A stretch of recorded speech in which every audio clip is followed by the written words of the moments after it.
Lourdes se prépare à une visite de la plus haute importance, celle du pape Léon XIV, pour les célébrations du 27 septembre. Merci beaucoup Thierry Lavie d'être avec nous. Vous êtes le maire sans Bonjour. étiquette de Lourdes. Vous vous apprêtez à recevoir le pape chez vous. Forcément, il arrive le 26 septembre pour des célébrations le 27 septembre. Qu'est-ce qui attend les catholiques? Qu'est-ce que vous pouvez nous en dire sur ceux qui se rendront chez vous? Comment est-ce que vous vous organisez pour accueillir le pape? Tout d'abord, la ville de Lourdes est une ville internationale, une signature mondiale qui a l'habitude de recevoir de grands événements. Vous voyez, en ce samedi 15 août, c'est le pèlerinage de l'Assomption. Il y aura 20 000, entre 18 et 20 000 pèlerins qui seront présents dans le sanctuaire pour célébrer ce 15 août avec une hospitalité de Notre-Dame du Salut qui va encadrer 7 500 pèlerins, rien que cette hospitalité, 4 000 bénévoles, 700 malades qui seront, et personnes en situation de handicap qui seront encadrés dans un esprit de fraternité, de prise en charge, de prise en compte de la vulnérabilité, avec bienveillance, avec une sorte de sentiment permanent de réparation, de dignité. Ça, c'est lourd. Donc, Lourdes a pour habitude de recevoir de grands événements. En ce qui concerne votre question, et je vous remercie de venir sur ce sujet, le dernier pape venu, Benoît XVI, c'était il y a 18 ans. Donc nous sommes déjà au travail depuis plusieurs mois pour accueillir le Saint-Père. Et évidemment, le premier élément fort de travail, c'est la sécurité. La sécurité que nous devons tout d'abord Monsieur le maire, aux habitants de la ville, aux présidents du territoire. J'allais justement, monsieur le maire, vous poser la Et question. aux futurs arrivants. Oui, monsieur le maire, parce que vous avez évoqué Benoît XVI, qui était venu il y a maintenant plusieurs années à Lourdes, qui est un endroit hautement important pour tous les catholiques et français et du reste du monde. Lorsque le pape Benoît XVI est venu, il y avait environ 150 000 personnes à Lourdes. Là, il y a déjà 80 000 inscrits, 80 000 personnes qui vont venir quoi qu'il se passe. On imagine que ça va bien évidemment au moins doubler. Vous avez évoqué la sécurité dans une atmosphère où le ministre de l'Intérieur parle d'une vigilance extrême à avoir parce que risque d'incendie très important et notamment progression des actes anti-chrétiens et catholiques de 6%. Une fois qu'on a tous ces éléments, comment est-ce que vous vous organisez pour cette venue de Léon XIV qui va marquer forcément l'histoire de notre pays, mais aussi du christianisme? Comment est-ce que vous faites pour que tout se passe pour le mieux? Déjà, comme je vous le disais précédemment, la ville a l'habitude d'accueillir de grands événements. Alors aujourd'hui, je disais qu'il y allait avoir entre 18 et 20 000 pèlerins dans le sanctuaire. Le jour de la venue du Saint-Père, le 27 septembre, pour la messe dominicale qui va célébrer, il y aura 150 000 personnes. C'est à peu près le même nombre de personnes qu'il y avait il y a 20 ans. La différence, c'est qu'aujourd'hui, comme vous le disiez si bien, en ces temps troubles, il y a une vigilance accrue des services de l'État. Donc, nous travaillons évidemment de très très près avec tout d'abord les services de sécurité du Vatican qui sont d'une précision chirurgicale dans leurs demandes.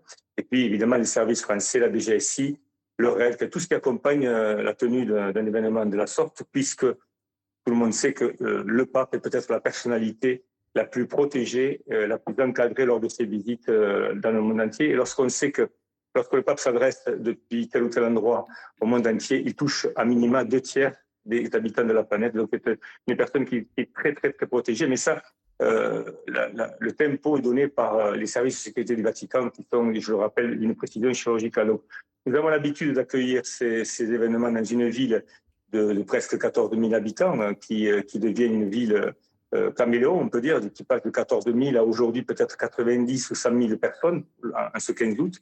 Et lors de la venue du Saint-Père, 200 000 personnes seront à Lourdes. Mais vous savez, comme tout sujet à traiter, le travail, l'approche, la prévention des risques, tout y passe. La circulation, la fermeture de la ville dans la nuit de vendredi à samedi, c'est-à-dire fermeture de la ville, sécurisation de la ville.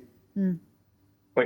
Et puis, le nombre de bénévoles extraordinaires qui se rendent à Lourdes pour encadrer la venue de milliers de personnes du monde entier, puisque la fréquentation de Lourdes aujourd'hui, c'est plus de 100 pays qui viennent à Lourdes, et c'est à peu près une cinquantaine de nationalités différentes qui sont représentées dans la ville en régulation tout au long de l'année. Donc c'est une ville qui a pour habitude de vivre de grands événements, mais aussi d'ouvrir largement la venue de milliers de personnes du monde entier et d'y vivre en sécurité. Nous avons un système de caméras à l'intérieur du sanctuaire et à l'extérieur avec un pôle opérationnel de sécurité qui est maintenu en permanence.